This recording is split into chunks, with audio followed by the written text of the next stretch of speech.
Hello बच्चों, कैसे आप लोग? उम्मीद करते हैं कि आप लोग अच्छे होंगे। तो बच्चों देखिएगा, हम लोग इन दिनों पढ़ रहे थे ठोस चैप्टर। कौन सा चैप्टर? ठोस चैप्टर, जिस पर हम लोग डिस्कस कर रहे थे संकुलन क्षमता के बारे में। किसके बात कर रहे थे? संकुलन क्षमता के बारे में बात कर रहे थे। बच्चों आप लोगों ने क्या पढ़ा था कि घानीय घानीय निविड़ संकुलन संरचना के बारे में आप लोगों ने बात कर लिया था। घानीय निविड़ संकुलन संरचना के बारे में आप लोगों ने एससीपी पे बात कर लिया था और हम डिस्कस कर रहे थे सीसीपी पे। तो जिसमें आप लोगों को अब बताया जाएगा कौन सा हम लोग नेक्स्ट नंबर पढ़ेंगे, क्या? अंतःकेंद्री। कौन सा? अंतःकेंद्री केंद्री घनी संरचना में संकुलन क्षमता। क्या? संकुलन क्षमता। बात को समझ पा रहे ना? और हम लोग इसी पे डिस्कस करेंगे। तो इसके लिए एक ग्राफ बनेगा बच्चों, आपके पास में क्या है? वही वाला ग्राफ बनेगा कुछ इस प्रकार से।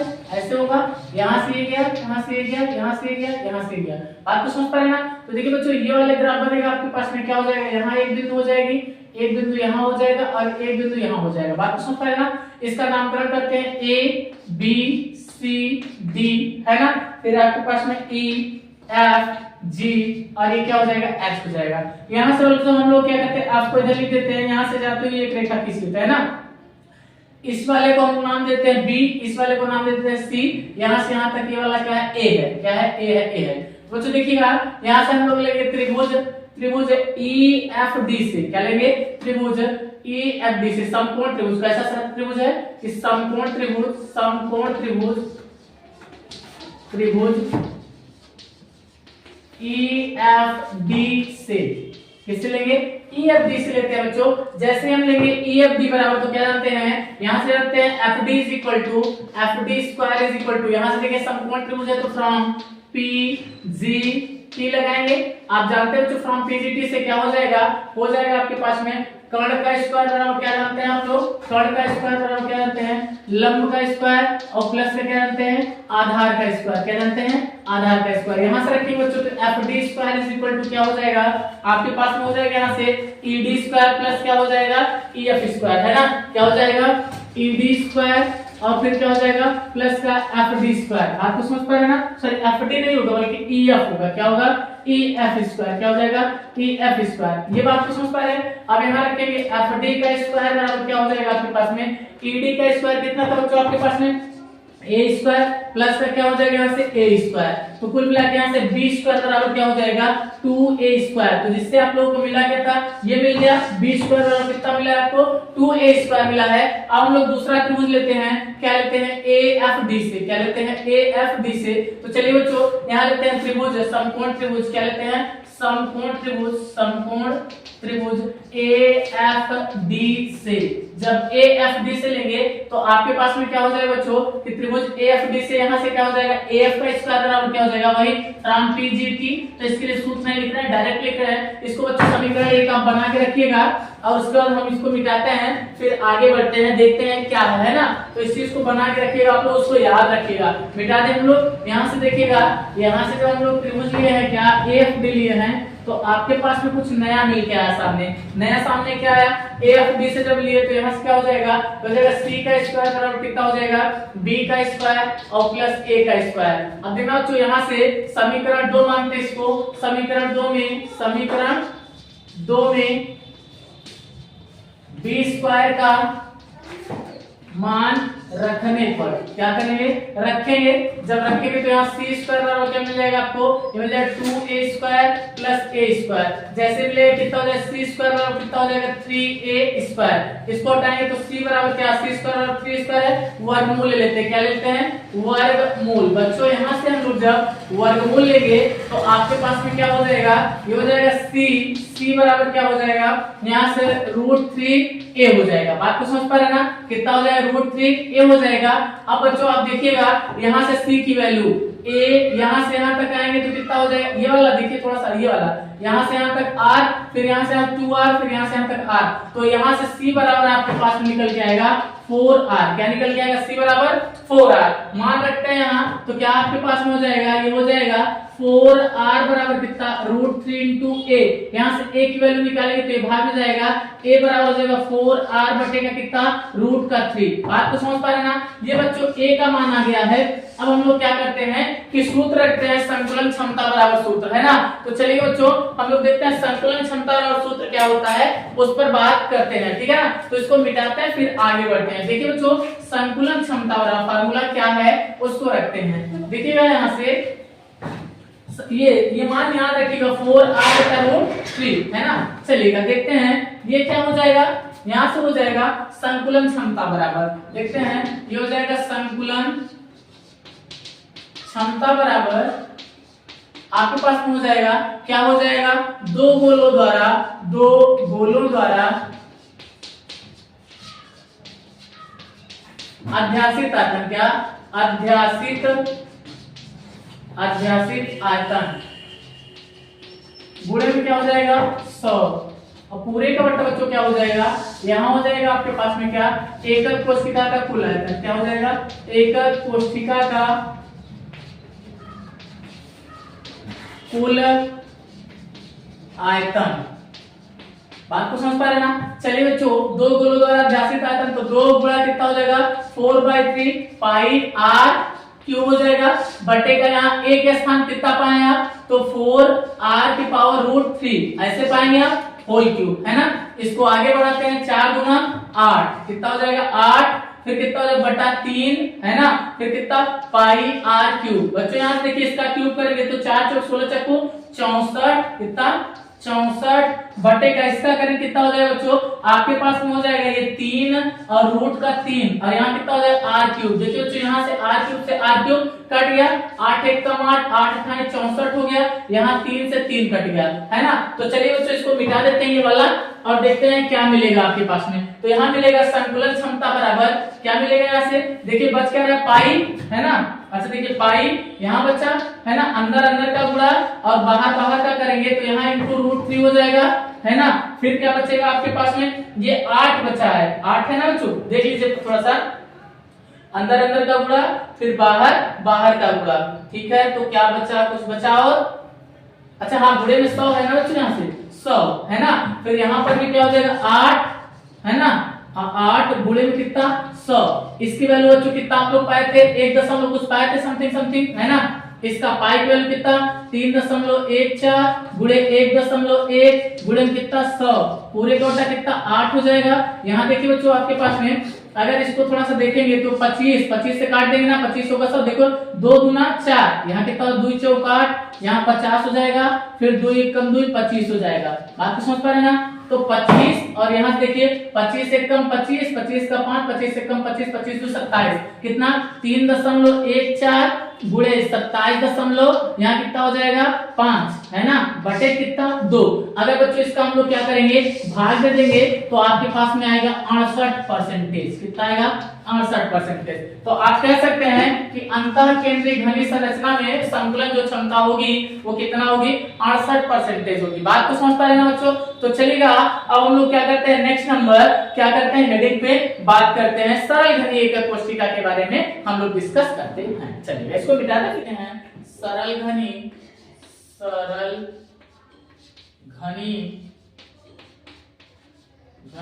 संरचना की संकुलन क्षमता, क्या पढ़ेंगे संकुलन, है ना, क्षमता। तो देखना बच्चों आपके पास में क्या पढ़ना है, सरल घनी संरचना की संकुलन क्षमता पढ़ना है आपको पास में। तो देखो जो सरल घनी के लिए भी ये ग्राफ बनेगा छोटा सा, कहाँ यहाँ बनता है, मान लेते हैं हम लोग के पास में ये है ना, इधर साइड में ये कैसे ले लेते हैं, तो यहाँ से ये वाला ऐसे हो जाएगा, ये ऐसे घन बन गया है कि नहीं बन गया बच्चों। इसका नामकरण कर देते हैं, ए है, ये बी है, ये सी है, ये डी है, ये आपके पास में ई होता है, ये एफ होता है, ये जी होता है, ये एच होता है।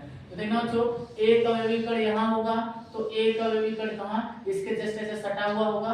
बात को समझ पा रहे ना। तो चलिए ठीक है, तो आपके पास में देखिए ये यहाँ से यहाँ तक जाएगा, है ना, इसको बोलते हैं आर, ये यहाँ से यहाँ तक गया तो ये भी कितना हो गया आर। बच्चों अगर ये यहाँ से यहाँ तक ए है तो ये भी ए है, तो यहाँ से यहाँ तक ये क्या होगा, पूरा का पूरा ए होगा। बात को समझ पा रहे ना। तो a बराबर क्या निकल के आपके पास में r और r जुड़ जाएगा, कितना हो जाएगा 2r हो जाएगा, है ना। अब बच्चों देखिएगा संकुलन क्षमता वाला सूत्र आप लगाएंगे तो जानते हैं संकुलन क्षमता, संकुलन, है ना, संकुलन क्षमता बराबर आप सूत्र जानते हैं, क्या जानते हैं, संकुलन क्षमता बराबर सूत्र जानते हैं क्या, एक गोले द्वारा अध्यासित आयतन, क्या, अध्यासित आयतन गुणे 100, है ना। फिर पूरे का पता क्या हो जाएगा आपके पास में, एकक कोशिका का कुल आयतन क्या हो जाएगा, एकक कोशिका का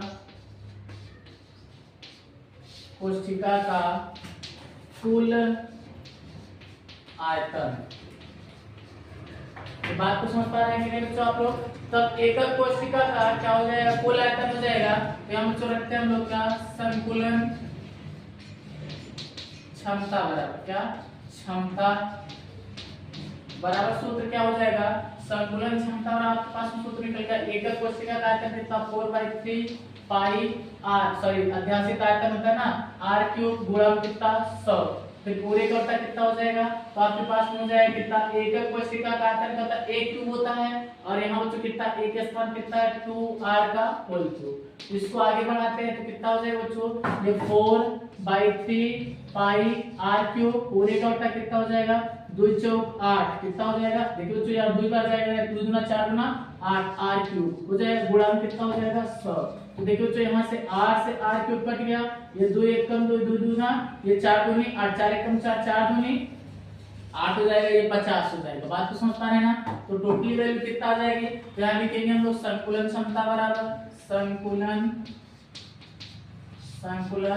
क्षमता बराबर आपके पास में निकल के आएगा, क्या हो जाएगा, यहाँ से हो जाएगा, देखिएगा वहां बचा कितना 50 गुणे पाई, है ना, बटे का कितना बचा है, यहाँ से बचेगा आपके पास में कुछ नहीं बचा है ना, कि बचा है बच्चों यहाँ 3 बचा है ना, अंदर का गुणा बाहर का गुणा कर देंगे तब, ये देखिए यहाँ से, है ना। तो आपके पास में इतना बचा है। अब हम थोड़ा सा आगे बढ़ते बच्चों, तो क्या पाई की वैल्यू रख देते, कितना होता है 3.14, तो यहाँ क्या रख देंगे 50 गुणे 3.14 पूरे का बटा कितना 3। बच्चों पहले इसका इसमें गुणा कर लेते हैं, तो यहाँ हो जाएगा संकुलन क्षमता, क्या हो जाएगा, संकुलन क्षमता बराबर आपके पास में हो जाएगा, क्षमता बराबर हो जाएगा कितना हो जाएगा 50 में इसका 5 चौक 20 का 0, 5 1 कम 5 2 7, फिर कितना 5 है 15, दशमलव इतने पे एक स्थान पे फिर 3, देखिए 3 बचा 15 और 3 गुना 6, तो यहाँ 2। तो संकुलन क्षमता बराबर टोटली लिख सकते हैं बच्चों, संकुलन क्षमता बराबर आपके पास में हो जाएगा कितना बच्चों 52%, 52.12 करके कुछ आएगा, लेकिन हम लोग लेंगे क्या 52%। बात को समझ पा रहे ना। तो सरल घनीय संरचना की संकुलन क्षमता कितनी होगी, तो बच्चों आपके पास में निकल गया कितना 52%, ठीक है ना। चलिएगा बच्चों, अब हम लोग क्या नेक्स्ट नंबर हेडिंग को देखते हैं कि उसकी डिफिनीशन और नेक्स्ट नंबर हेडिंग क्या है, ठीक है ना। तो चलिए पहले इसको मिटाते हैं, फिर हम लोग क्या करते हैं आगे बढ़ते हैं, ठीक है। चलिए बच्चों इसको क्या करते हैं हम लोग, क्या करते हैं पहले मिटाते हैं। तो देखिए बच्चों नेक्स्ट नंबर आपकी हेडिंग क्या है उस पर हम लोग चर्चा करेंगे। तो नेक्स्ट नंबर हेडिंग है क्या कि एकक कोशिका की बीमा संबंधित गणनाएं। कौन सी हेडिंग है, एकक कोशिका की बीमा संबंधित गणनाएं, मतलब एकक कोशिका की बीमा की गणना अगर हमको करना होगा तो बच्चों हम लोग कौन से फार्मूले का उपयोग करेंगे। तो देखना बच्चों एकक हेडिंग क्या है, एकक कोशिका की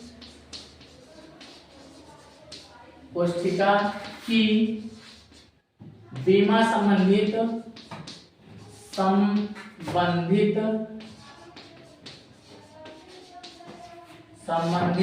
गणना, क्या गणना है ना बच्चों, गणना है ना।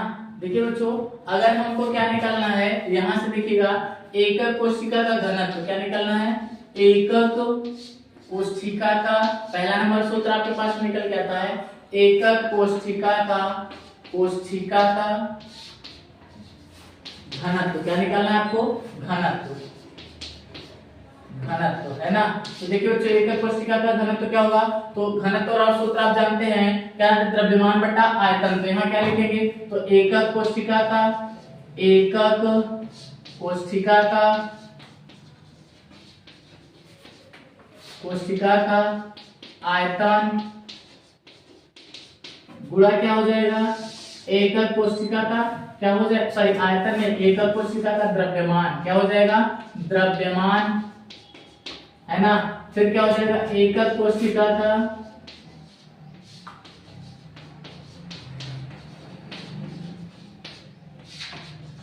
एकक कोशिका का क्या हो जाएगा, यहां से हो जाएगा आपके पास में आयतन, क्या हो जाएगा, आयतन। बात को समझ पा रहे हैं बच्चों। अब देखना यहाँ से अगर इसका सूत्र हम लोग रिप्रेजेंट करें तो यहाँ घनत्व को d से द्रव्यमान जब निकालेंगे तो z इंटू स्मॉल m हो जाएगा, पूरे का बटा क्या हो जाएगा, a क्यूब हो जाएगा। बात को समझ पा रहे हैं ना। तो जहां पे आपके पास में क्या है कि ये m क्या है, d क्या है आपको पता होगा, है ना। ये द्रव्यमान है, ये क्या है, उपसंयोजन संख्या लिख लीजिएगा। देखिए जहां आपके पास में क्या है बच्चों, d जो है, d बराबर क्या है, घनत्व है, आप पता ही है। फिर क्या होगा, z बराबर क्या हो जाएगा, z बराबर हो जाएगा उपसंयोजन संख्या, क्या, उपसंयोजन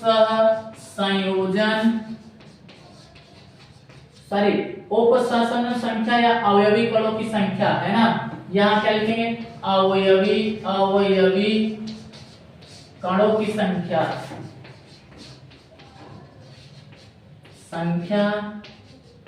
है ना। फिर क्या हो जाएगा आपके पास a क्यूब क्या है बच्चों, तो a जो आपके पास में वो क्या है, आयतन है, क्या है, आयतन है। बात को समझ पा रहे हैं ना। अगर बच्चों यहाँ से हम लोगों को क्या निकालना है, m की वैल्यू निकालनी है, तो इसका गुणा इसमें फिर z भाग में हो जाएगा, तो स्मॉल m बराबर क्या हो जाएगा आपके पास में, हो जाएगा d इंटू a क्यूब अपान का क्या हो जाएगा, यहाँ से z हो जाएगा। बात को समझ पा रहे हैं ना। अच्छा बच्चों देखो, स्मॉल m बराबर क्या जानते हो, हम लोग जानते हैं w बटा क्या जानते हैं, m जानते हैं, क्या जानते हैं, w बटा m जानते हैं ना। तो यहाँ से अगर एक सूत्र और निकालना होगा तो वो भी निकल जाएगा, जहाँ क्या हो जाएगा, कैपिटल W मतलब w बटा m हो जाएगा, यहाँ w बटा m, तो यहाँ से m की वैल्यू भी कैलकुलेट कर सकते हैं ना। तो क्या हो जाएगा, एकदम सिंपल सा फार्मूला। इसको तो पहले क्या करते हैं हम लोग, मिटा देते हैं, फिर क्या निकालते हैं, ये m बराबर क्या होगा, मतलब मूलर द्रव्यमान, कैपिटल M बराबर मूलर द्रव्यमान होता है, तो w बटा m यहाँ बराबर क्या लिख सकते हैं, w बटा m। फिर m को पक्षांतर करके m की वैल्यू जब निकालनी होगी तो हम किस पे बात करेंगे, उस पे देखते हैं, ठीक है ना। तो पहले इसको क्या करते हैं हम लोग, मिटाते हैं, ठीक। चलिए तो इसको क्या करते हैं हम लोग, थोड़ा सा मिटाते हैं। यहाँ से देखना आपके पास में सूत्र क्या होता है, यहाँ से देखिएगा कि आपको क्या चाहिए, d बराबर लिखना है, यहाँ लिखना हम जानते हैं, क्या हम जानते हैं बच्चों, क्या जानते हैं, यहाँ से देखेंगे तो यहाँ जानते हैं आप स्मॉल m बराबर क्या, स्मॉल m बराबर आपके पास में है कैपिटल M बटा Na, क्या हो जाएगा, Na अवगाद्रो संख्या, जहाँ ना। अब देखना बच्चों रखेंगे तो d बराबर आपके पास में क्या हो जाएगा, m के स्थान पर रखेंगे तो यहाँ क्या हो जाएगा, z इंटू m हो जाएगा, पूरे का बटा कितना हो जाएगा, यहाँ a क्यूब इंटू क्या हो जाएगा, Na हो जाएगा। अच्छा बच्चों देखो यहाँ से अगर हम m की वैल्यू निकालें तो ये वाला इसमें हो जाएगा, तो क्या हो जाएगा, देखो यहाँ से ये हो जाएगा क्या, m बराबर क्या हो जाएगा, m बराबर ये वाला पूरा इसमें हो जाएगा, तो क्या हो जाएगा a cube into Na into में क्या हो जाएगा d, है ना, पूरे का बटा ये क्या हो रहा है, d भाग में जा रहा है, तो यहाँ क्या हो जाएगा, z भाग में जा रहा है, तो यहाँ हो जाएगा, है ना। जहां क्या, देखिए बच्चों ये सूत्र निकल गया, बहुत इंपॉर्टेंट है। जहां m बराबर मोलर द्रव्यमान, क्या, मोलर द्रव्यमान, फिर क्या हो जाएगा आपके पास में, z पता ही है, हमें लिखे थे, यहाँ Na बराबर क्या हो जाएगा, मोलों की संख्या, अवगाद्रो संख्या, क्या, अवगाद्रो संख्या। बात को समझ पा रहे हैं ना। ये आपके पास में ये Na अवगाद्रो संख्या का मान कितना होता है, 6 Na बराबर कितना हो जाएगा, 6 है ना, 0.22 गुणे 10⁻23 यही होता है ना आपके पास में। चलिएगा बच्चों, तो ये आपके पास में वैल्यू निकल के आई। यहाँ किसकी हम लोग क्या निकालेंगे कि एकक कोशिका की बीमा जो गणनाएं कर सकते हैं वो इन्हीं सूत्र से क्या कर सकते हैं, कर सकते हैं। बात को समझ पा रहे हैं ना। अब चलिए बच्चों हम लोग नेक्स्ट नंबर हेडिंग पढ़ेंगे। नेक्स्ट नंबर हेडिंग आपके पास में क्या है, दोष, है ना, क्या है, दोष या ठोसों में अपूर्णता। बात को समझ पा रहे हैं ना। तो बच्चों चलिए क्या करेंगे कि हम लोग इसको मिटाते हैं, फिर पढ़ते हैं ठोसों में अपूर्णता। तो हम लोग क्या करते हैं, इसको मिटाते हैं, फिर पढ़ते हैं ठोसों में अपूर्णता या दोष क्या होता है, उस पर चर्चा करते हैं। तो देखिए बच्चों आपके पास में क्या है कि ठोसों में अपूर्णता या दोष क्या होते हैं, उस पर हम लोग क्या करते हैं, बात करते हैं। तो हेडिंग क्या बनाएंगे, ठोसों में अपूर्णता। क्या हेडिंग बनाएंगे, नेक्स्ट नंबर हेडिंग आपके पास में है ठोसों, है ना, ठोसों में, है ना, क्या अपूर्णता, क्या अपूर्णता, है ना, ठोसों में अपूर्णता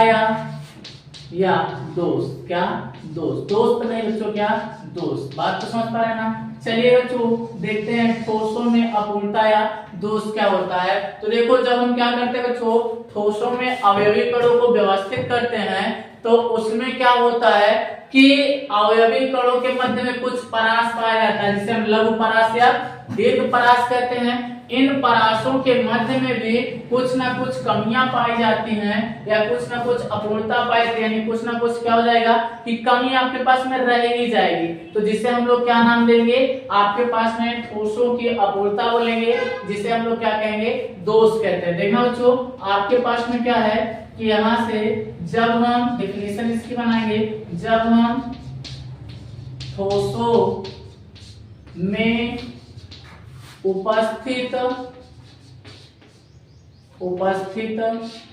अवयवी कणों को आपस में व्यवस्थित करते हैं, तो आपस में व्यवस्थित करते हैं तो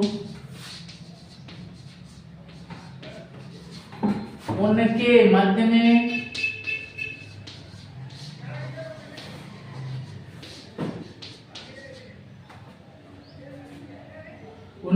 में लघु अथवा दीर्घ परास, परास का मतलब क्या होता है बच्चों, अवयवी कणों के मध्य में जो दूरियां होती हैं, दीर्घ परास पाया जाता है, जिसके कारण से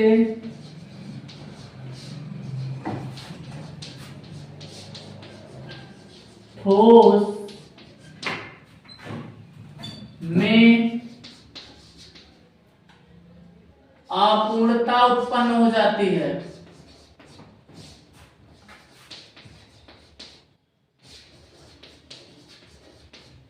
हो जाती है, जिसे हम ठोसों में अपूर्णता या क्या कहेंगे, ठोसों में, जिसे हम ठोसों में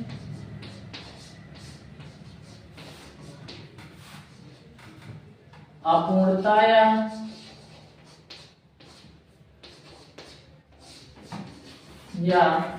दोष कहते हैं।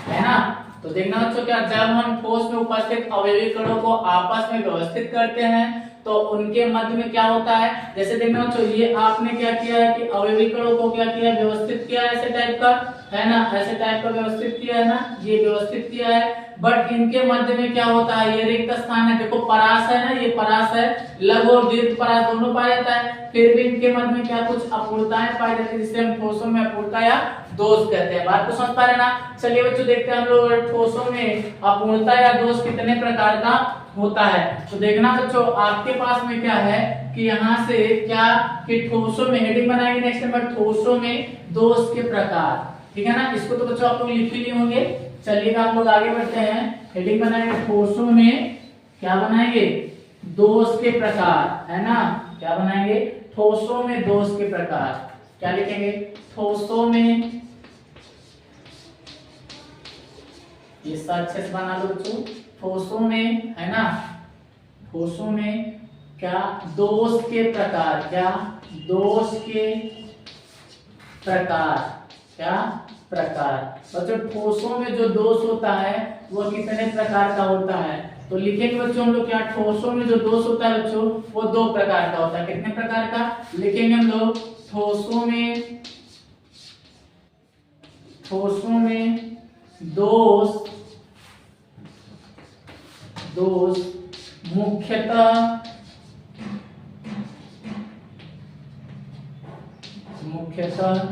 दो प्रकार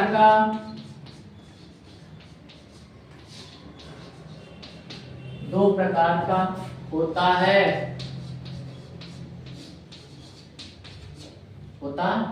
नंबर एक बच्चों जो है वो क्या है, बिंदु दोष। क्या है, बिंदु दोष, है ना। आपके पास में कौन सा है, बिंदु दोष। फिर नंबर दो आपके पास में निकल के आता है, उसे हम लोग बोलते हैं क्या, रेखीय दोष। क्या बोलते हैं, रेखीय दोष। बात तो समझ पा रहे ना। चलिए बच्चों, हम लोग बिंदु दोष क्या होता है उसके बारे में पढ़ते हैं, फिर रेखीय दोष क्या होता है उसके बारे में पढ़ते हैं। तो चलिए बच्चों, देखते हैं हम लोग क्या बिंदु दोष क्या होता है। बात तो समझ पा रहे ना। तो इसको आप लोग लिखिएगा, फिर हम लोग क्या करते हैं, इसको मिटाते हैं, ठीक है ना। तो आप लोग स्क्रीनशॉट वगैरह ले लीजिएगा भाई, जल्दी से जल्दी ले लीजिए आप लोग। चलिए बच्चों, हम लोग क्या करते हैं, इसको मिटाते हैं, फिर आगे बढ़ते हैं ना। चलिएगा, देखिएगा यहाँ से आपके पास में क्या बिंदु दोष कितने प्रकार का होता है पहले, या बिंदु दोष होता क्या है पहले उसके बारे में हम लोग चर्चा करेंगे। तो लिखेंगे बच्चों यहाँ से बिंदु दोष, हेडिंग बनाएंगे कौन सा, बिंदु दोष, है ना। क्या बनाएंगे बच्चों, बिंदु दोष। बच्चों क्या होता है बिंदु दोष, तो उसके बारे में डिस्कस करेंगे। तो लिखेंगे कि बिंदु के कारण ठोसों में, ऐसे लिखेंगे, ठोसों में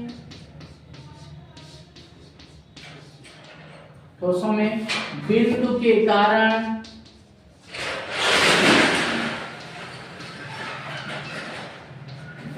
कारण उत्पन्न दोष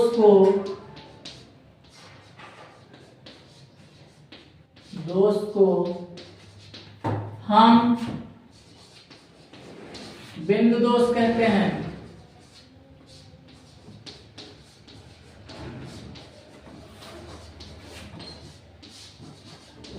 कौन सा दोष कहते हैं, बिंदु दोष कहते हैं। नीचे से लिखेंगे, ऐसे हैशटैग में लिखेंगे, बिंदु दोष मुख्यतः तीन प्रकार का होता है। क्या, बिंदु दोष, क्या, बिंदु दोष मुख्यतः तीन प्रकार का होता है।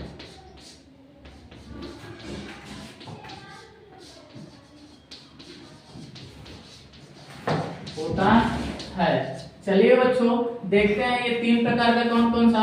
तो पहला बच्चों आता है आपके पास में स्टायोकेमेट्री दोष, स्टायो, है ना, केमेट्री दोष, स्टायोकेमेट्री दोष, है ना।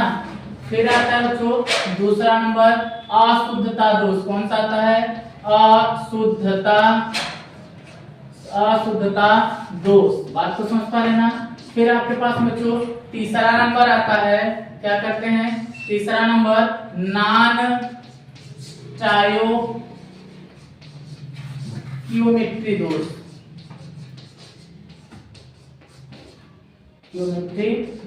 बात को समझ पा रहे ना बच्चों। यह किसके कारण होता है, बिंदु कोई कारण जो तीन दोष उत्पन्न होते हैं उनका नाम है स्टायोकेमेट्री दोष, अशुद्धता दोष, और कौन सा है, नॉन स्टायोकेमेट्री दोष। तो चलिए बच्चों, हम लोग पहले हेडिंग बनाते हैं स्टायोकेमेट्री दोष क्या होता है और इसके कितने प्रकार होते हैं या नहीं होते हैं उस पर हम लोग चर्चा करते हैं। तो बच्चों इसको हम लोग मिटा देते हैं कि क्या होता है आपके पास में, फिर हेडिंग बनाएंगे स्टायोकेमेट्री दोष, ठीक है ना। तो बिंदु दोष आप लोग लिख लिए होंगे। तो चलिए बच्चों इसको क्या करते हैं, हम लोग मिटाते हैं, ठीक है ना। चलिएगा, देखते हैं हम लोग क्या है कि आपके पास में ये मिटा देते हैं, फिर हेडिंग बनाते हैं स्टायोकेमेट्री दोष, है ना।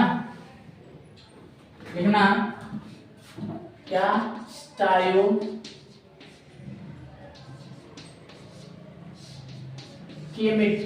है ना। क्या लिखेंगे, स्टायोकियोमेट्री, है ना। क्या है, कियोमेट्री दोष, यही है। चलिए बच्चों, स्टायोकेमेट्री दोष क्या होता है इस पर चर्चा करते हैं हम लोग। तो क्या होता है बच्चों, आपसे अगर कोई पूछे स्टायोकेमेट्री दोष क्या होता है, तो कहेंगे कि ऐसा दोष जो ठोसों में उसकी स्टायोकेमेट्री को विक्षुब्ध नहीं करता है। मतलब उसके क्या स्टायोकेमेट्री जो होती है, स्टायोकेमेट्री का सेंस क्या होता है, अवयवी कणों के बच्चों क्या व्यवस्थाएं जो होता है वही होता है। तो आप देखिए बच्चों लिखेंगे कि ऐसा दोष ऐसा दोष, दोस्त है ना बच्चों, ये वाला रहेगा, ऐसा दोष जो ठोस के स्टायो या स्टायोकेमिस्ट्री है ना, स्टाइकियोमेट्री है ना, तो ये भी सही होगा। स्टाइकियोमेट्री के स्टाइयोकेमेट्री को विक्षुब्ध नहीं करता, क्या विक्षुब्ध है ना, विक्षुब्ध नहीं करता है, नहीं करता है, तो ऐसे दोष को हम, तो ऐसे दोष को हम क्या कहेंगे, स्टाइयोकेमेट्री दोष कहते हैं। क्या कहेंगे, स्टाई है ना, कियोमेट्री, क्या कियोमेट्री, स्टाइयोकियोमेट्री दोष कहते हैं। क्या कहते हैं, दोष कहते हैं। बात तो समझ पाए ना बच्चों। तो देखना बच्चों ये कितने प्रकार का होता है, तो ये आपके पास में क्या होता है, 4 प्रकार का होता है। कौन सा, स्टाइयोकेमेट्री। ये देखो ऐसा दोष जो ठोस के स्टाइयोकेमेट्री को विक्षुब्ध नहीं करता है, तो ऐसे दोष को हम क्या कहते हैं, स्टाइयोकेमेट्री दोष कहते हैं। स्टाइयोकेमेट्री दोष मुख्यतः 4 प्रकार का होता है। कितने प्रकार का होता है बच्चों, 4 प्रकार का। तो चलिएगा बच्चों इसको हम लोग देखते हैं कि क्या है ना। तो इसको पहले मिटाते हैं फिर आगे बढ़ते हैं, ठीक है ना। स्टाइयोकेमेट्री दोष के प्रकार, हेडिंग क्या होगी बच्चों आपके पास में, स्टाइयोकेमेट्री दोष के प्रकार लिखेंगे हम लोग, क्या स्टाइयोकेमेट्री दोष के प्रकार। यहाँ स्टाइयोकेमेट्री दोष के प्रकार, बात को समझ पा रहे हैं बच्चों आप लोग। स्टाइयोकेमेट्री दोष के प्रकार में लिखना क्या है कि स्टाइयोकेमेट्री दोष मुख्यतः लिखेंगे, यह मुख्यतः है ना 4 प्रकार का होता है। कितने प्रकार का होता है बच्चों, 4 प्रकार का। तो पहला नंबर आता है आपके पास में रिक्तिका दोष। कौन सा आता है बच्चों, रिक्तिका दोष। कौन सा, रिक्तिका दोष है ना। फिर बच्चों दूसरा आता है आपके पास में क्या, अंतराकाशी दोष। अंतराकाशी दोष है ना, कौन सा, अंतराकाशी दोष। फिर तीसरा आपके पास में आता है आपके पास में कौन सा, फ्रैंकेल दोष। कौन सा, फ्रैंकेल दोष है ना। फिर बच्चों आपके पास में क्या है, चौथा जो आता है उसका नाम है साटकी दोष। कौन सा, साटकी है ना, साटकी, अच्छे से लिख देते हैं बच्चों इसको, साटकी दोष। बात को समझ पा रहे हैं ना। तो ये बच्चों आपके पास में क्या, 4 प्रकार के दोष निकल के सामने आए। कौन सा, पहला नंबर रिक्तिका दोष, दूसरा अंतराकाशी दोष, तीसरा फ्रैंकेल दोष, चौथा आपके पास में साटकी दोष। बात को समझ पा रहे हैं ना। तो चलिए बच्चों हम लोग क्या करते हैं, एक एक हेडिंग के बारे में पढ़ते हैं। पहले पढ़ेंगे रिक्तिका दोष क्या होता है, फिर अंतराकाशी दोष क्या होता है, फिर फ्रैंकेल दोष क्या होता है, फिर साटकी दोष क्या होता है, इस पर चर्चा हम लोग करते हैं। ये बच्चों हम लोग क्या करते हैं, इसको मिटाते हैं फिर रिक्तिका दोष हेडिंग बनाते हैं। बात को समझ पा रहे हैं ना। कौन सा दोष पढ़ेंगे हम लोग, रिक्तिका दोष है ना। स्टाइयोकेमेट्री के प्रकार में, स्टाइयोकेमेट्री दोष के प्रकार में हम लोग कौन सी हेडिंग बना रहे हैं, रिक्तिका दोष के बारे में हम लोग चर्चा कर रहे हैं। तो देखिए बच्चों रिक्तिका दोष क्या हेडिंग बनाएंगे, रिक्तिका दोष हेडिंग बनाएंगे क्या, रिक्तिका दोष है ना। तो देखिए बच्चों दोष आपके पास में पता है कैसा दोष है, ये बिंदु दोष है ना। बिंदु दोष का एक प्रकार है। तो इसमें हम लोग बनाएंगे हेडिंग क्या कि रिक्तिका दोष। तो क्या लिखेंगे कि जब अवयवी कणों को, रिक्तिका दोष होता है क्या उसके बारे में पढ़ेंगे। तो लिखेंगे जब ठोस के अवयवी कणों को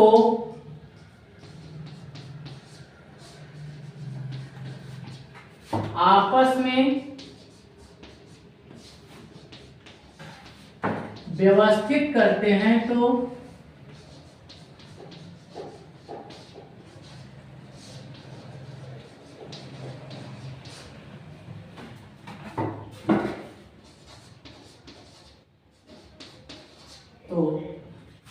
चालक में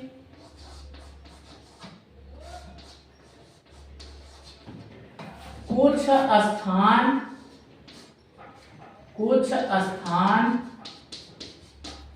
रिक्त हो जाता है, जिसे हम रिक्त हो जाता है, रिक्त हो जाता है, जिसे हम क्या कहेंगे बच्चों? रिक्तिका दोष कहते हैं। कौन सा दोष? रिक्तिका दोष कहते हैं। क्या कहते हैं? रिक्तिका दोष कहते हैं। बात को समझ पा रहे ना? अगर इसका स्ट्रक्चर यानी ग्राफ बनाया जाए तो कुछ इस प्रकार से रहेगा। यहाँ देखना अवयवीकरण ऐसे ऐसे व्यवस्थित है ना?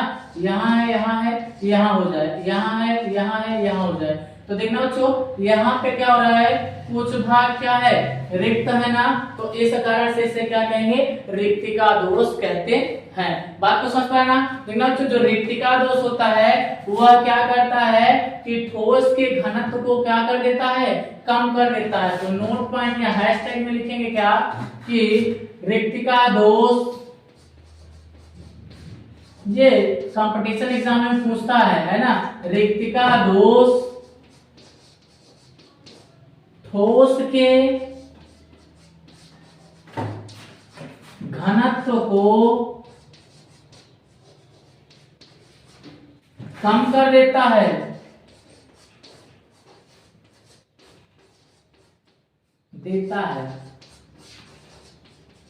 बात को समझ पा रहे ना? क्या कर देता है कि ठोस के घनत्व को कम कर देता है। बात को समझ पा रहे ना? तो ये आपके पास में क्या था? रिक्तिका दोष था। आप लोग बच्चों इसका स्क्रीनशॉट लीजिए, फिर हम लोग क्या करते हैं? आगे बढ़ते हैं और नेक्स्ट नंबर हेडिंग को बनाते हैं। ठीक है ना? चलिए बच्चों, हम लोग अब आप उम्मीद करते हैं कि ये स्क्रीनशॉट वगैरह ले लिए होंगे। चलिए अब नेक्स्ट नंबर हेडिंग कौन सी थी? अंतराकाशी दोष। कौन सी? अंतराकाशी दोष। तो देखिए बच्चों, लिखेंगे हम लोग अंतराकाशी दोष के बारे में चर्चा करेंगे। तो क्या होता है?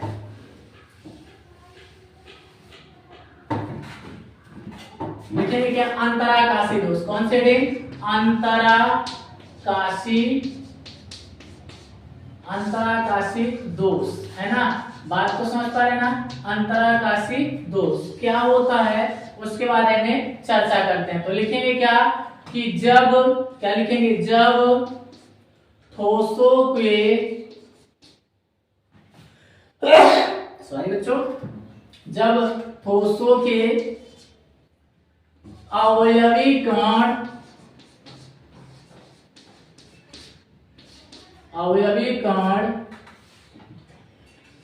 अपने अंतराकाश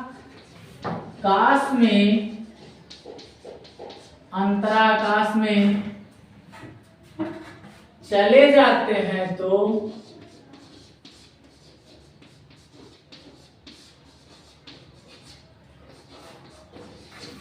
जो दोष उत्पन्न होता है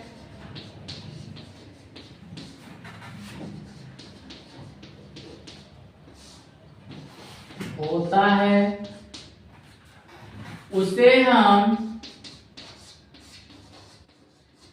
क्या कहेंगे बच्चों? बोलते हैं अंतराकाशी दोष। अंतराकाशी दोष। बात को समझ पा रहे हैं कि नहीं बच्चों? कहने का सेंस क्या होता है? ग्राफ द्वारा समझते हैं हम लोग। जैसे आपके पास में क्या है कि अवयवीकरण है। यहाँ देखिए बच्चों, एक यहाँ है, एक यहाँ है, एक यहाँ है, एक यहाँ, ऐसे है। यहाँ है, यहाँ है, यहाँ है, यहाँ है, यहाँ है, यहाँ है, यहाँ है ना? तो देखो बच्चों, यहाँ वाला जो अवयवीकरण था वो कहाँ चला गया? मान लेते हैं यहाँ चला गया। यहाँ वाला जो अवयवीकरण था वो कहाँ चला गया? यहाँ चला गया। तो यही क्या कहलाता है? इसके अंतराकाश में जा रहा है कि नहीं? कहाँ जा रहा है? देखो अंतराकाश में। अच्छा देखना बच्चों, जो बच्चों रिक्तिका दोष थी वहां देखना, नोट पॉइंट में डाल देना रिक्तिका दोष में कि यह दोष कौन सा दोष? देखना रिक्तिका दोष, ऐसे लिख लेना ताकि आपको दिखता रहे। रिक्तिका दोष को हम हम गर्म करके उत्पन्न कर सकते हैं। क्या करके? गर्म, मतलब पदार्थ को यानी ठोस को, पदार्थ को गर्म करके उत्पन्न कर सकते हैं।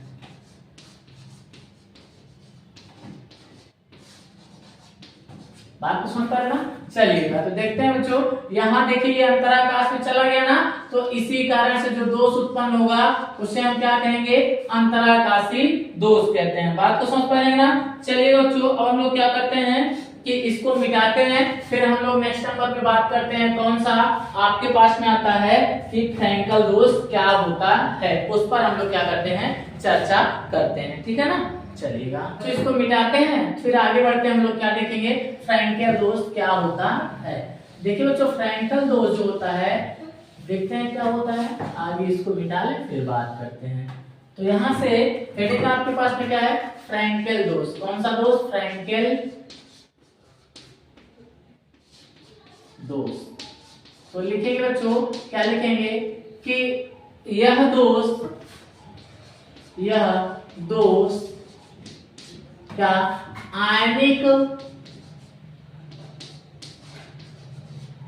आयनिक ठोसों द्वारा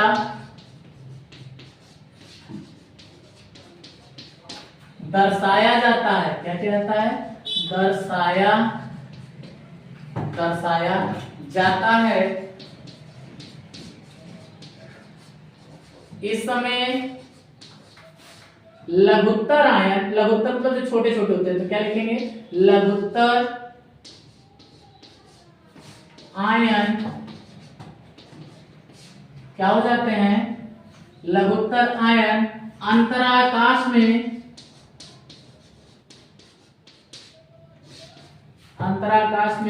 चले जाते हैं।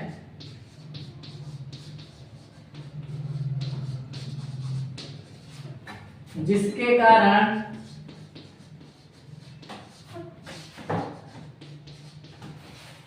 फ्रैंकल दोष उत्पन्न होता है।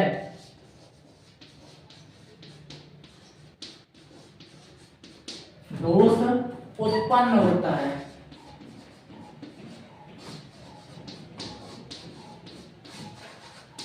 कौन सा दोष उत्पन्न होता है बच्चों? फ्रैंकल दोष। एक ग्राफ द्वारा हम लोग समझेंगे। यहाँ जैसे ऐसे कंडीशन है, तो यहाँ बच्चों प्लस है, यहाँ माइनस है, यहाँ प्लस है, यहाँ माइनस है, यहाँ प्लस है। यहाँ से देखिए, यहाँ माइनस है, यहाँ प्लस है ना? फिर यहाँ माइनस, यहाँ प्लस, यहाँ माइनस, यहाँ प्लस, यहाँ माइनस, फिर यहाँ प्लस, यहाँ माइनस, यहाँ प्लस, यहाँ माइनस, यहाँ प्लस, है ना? तो देखना बच्चों, यहाँ ऐसे कंडीशन है, तो यहाँ माइनस, यहाँ फिर छोड़ देंगे इसको, यहाँ क्या हो जाएगा? ये माइनस हो जाएगा, यहाँ क्या हो जाएगा? माइनस प्लस माइनस, यहाँ फिर क्या हो जाएगा? माइनस। ऐसे कंडीशन है। तो बच्चों जो प्लस होगा ये कहाँ चलाएगा? यहाँ चलाएगा। जो प्लस होगा वो कहाँ चलाएगा? यहाँ चलाएगा। ये जो निकल के सामने इसके अंतराकाश में जा रहे हैं, इसी कारण से जो दोष उत्पन्न हो रहा है उसी को क्या बोलेंगे हम लोग? फ्रैंकल दोष बोलते हैं। चलिए जो थोड़ा चार्ट ले लेते हैं, इसको आप लोग स्क्रीनशॉट वगैरह ले लीजिएगा, फिर हम लोग लास्ट पढ़ते हैं इसका ये आपके पास में स्टायोकेमेट्री का लास्ट नंबर पढ़ते हैं। कौन सा? साटकी दोष पढ़ते हैं। कौन सा? साटकी दोष।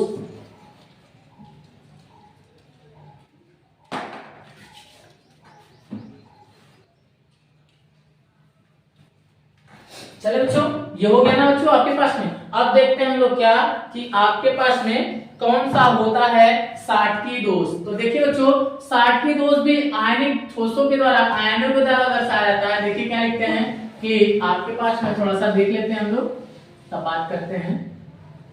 यहां से क्या डालेंगे? साटकी दोष। क्या डालेंगे? साटकी दोष, है ना? देखना बच्चों, जो साटकी दोष है आपके पास में वो क्या है, तो लिखेंगे यह दोष भी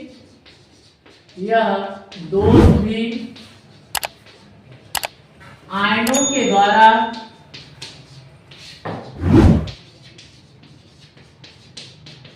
ही दर्शाया जाता है।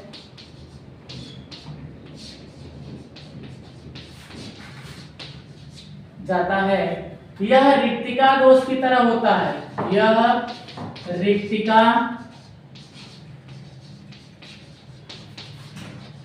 दोष की तरह होता है। रिक्तिका दोष में क्या होता था बच्चों कि एक आयन छोड़ के चला जाता था, है ना। तो यहां लिखेंगे होता है, परंतु इसमें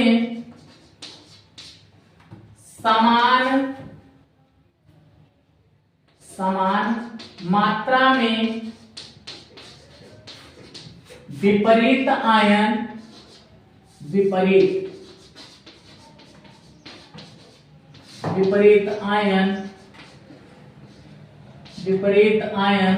क्या हो जाते हैं, विलुप्त हो जाते हैं या रिक्त हो जाते हैं। समान आयन विलुप्त हो जाते हैं,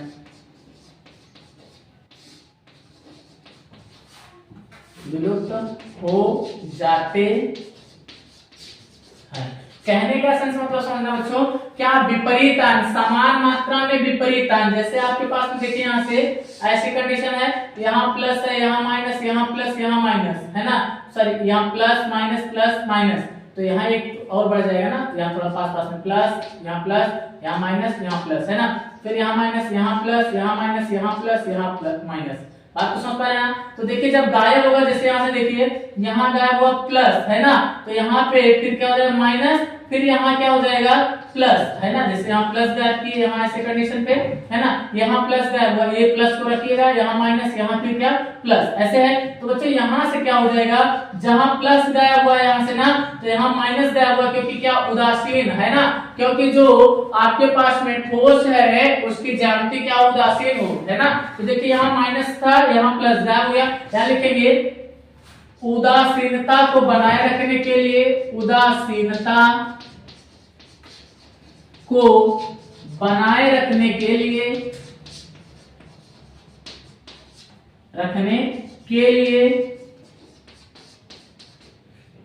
विपरीत आयन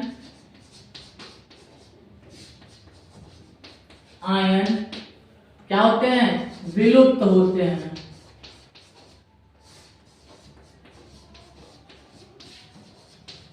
बात को समझ पा रहे ना। तो ये था बच्चों आपके पास में स्टायोकेमेट्री दोष के प्रकार, और स्टायोकेमेट्री दोष होता क्या है, उसमें चारों प्रकारों को हम लोगों ने क्या किया है, पढ़ लिया है। अब हम लोग बच्चों क्या बात करेंगे, अशुद्धता दोष के बारे में बात करेंगे। बात को समझ पा रहे ना। चलेगा, इसको फिर मिटाते हैं, फिर आगे बात हम लोग